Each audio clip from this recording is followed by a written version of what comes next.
ఏ ప్రభుత్వాలు వచ్చినా ఎవరు వచ్చినా పేదవాడికి వివక్షత మాత్రం ఎక్కడ పోవాలా? ఇంతెందుకు, గతంలో ఉన్న రాష్ట్రపతి రామ్నాథ్ కోవింద్ ఉంటే ఆయన దళితుడని ఆయన ఒక దేవాలయం ప్రవేశిస్తే ఆ దేవాలయాన్ని మళ్ళీ శుభ్రం చేశారు, కడిగారు. దళిత మహిళ రాష్ట్ర ఎస్టీ మహిళ ఆమె ద్రౌపది ముర్ము రాష్ట్రపతి అయితే ఆమె ఎదురాలని చెప్పి అయోధ్య రామాయణ ప్రారంభోత్సవాన్ని పిలవలేదు. రాష్ట్రపతి పార్లమెంట్ భవనాన్ని ప్రారంభించడానికి ఆమె పిలవలేదు. ఆమె దళిత మహిళ విధవని. మరి సనాతన ధర్మం అంటున్నారు.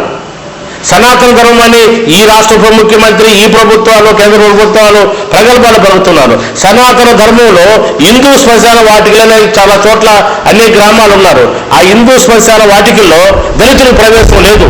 దళితుల శ్మశానాలకు రానివ్వరు. ఇది ఎక్కడ సనాతన ధర్మం? హిందూ శ్మశానం అందరూ మరి మాలామంది దళితులే కదా, వాళ్ళందరూ కూడా హిందువులే కదా, మరి వాళ్ళ శ్మశానాలకు రానివ్వాలి కదా.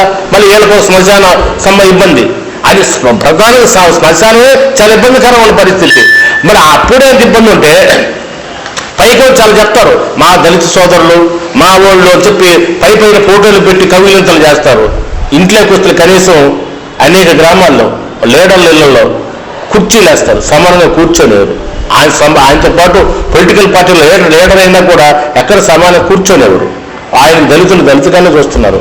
ఇలాంటి వివక్షత ఉండకూడదు ఈ సమాజంలోనే కోరుకున్నది మనం కేవీపీఎస్, వ్యవసాయ కార్మిక సంఘం, మిత్ర ప్రజా సంఘాలండి. కుల వివక్షత లేని సమాజం కావాలి, సమాజం రావాలని చెప్పి మేము ఈ సందర్భంగా అధ్యయన యాత్రలు చేస్తున్నాం. ఈ అధ్యయన యాత్రలు అనేక సమస్యలు మా దృష్టికి వస్తాయి. ఈ సమస్యల పరిష్కారం కోసంగా ఆందోళన కార్యక్రమాలు తీవ్రతరం చేసి సమాజం కోసం పనిచేస్తామని చెప్పి ఈ సందర్భంగా కోరుతున్నాను మిత్రులారా.